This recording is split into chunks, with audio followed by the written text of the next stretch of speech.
so far this year, we haven't seen a major destructive wildfire like we saw last year with the Caldor and Dixie wildfires. Meteorologist Heather Waldman joins us to take a closer look at this year's fire season. Heather? Yeah, Lisa, so far 202,000 acres is burned in California.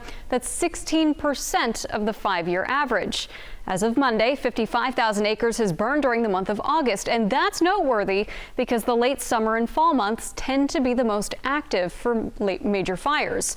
August fires account for about a quarter of the total acreage burned so far this year. The largest wildfire this year was the McKinney fire at 60,000 acres, followed by the Six Rivers lightning complex that started earlier this month.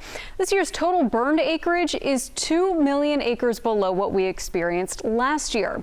At this point last year, crews were battling the Caldor fire, the Dixie fire, and the Monument fire, just a few of the major fires in the state last year.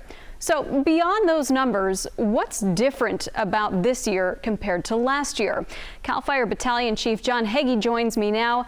Chief Heggie, what are some of the big differences that stand out to you? You know, obviously, you kind of hit on the head. We're 2 million acres below where we were last year. What that's telling us is that we really haven't had the ignitions because the fuels are still ripe and ready to burn.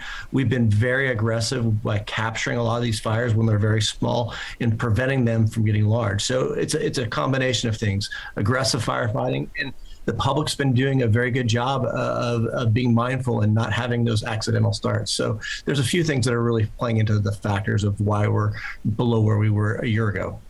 Yeah, and of course, as you and I both know, a quiet summer doesn't mean a quiet fall. As we head into fall, we usually see an increase in wind, which could make it harder for firefighters to contain any of those wildfire sparks.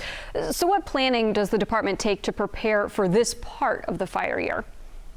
Yeah, we don't want to get in a false sense of security with the low numbers at this point this year, because there's the fall that's still in front of us. And like you said, that's when it's the windy part of the year. We get the north winds and the Santa Ana winds. So when we see those weather patterns start to establish themselves, we'll bring in extra staffing, whether it be ground resources or air resources, to ensure that we try to capture those fires, you know, at 10 acres or less. That's our goal, and we do that 95% of the time. So we'll bring in extra staffing as we see the weather and as we see an opportunity for us to try to bolster our already aggressive ground and air resources.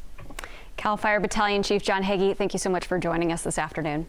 Thank you. And as we talked about, it's important to remember that some of the most destructive fires in recent years have started after September 1st, including the Tubbs Fire in 2017 and the Camp Fire in 2018.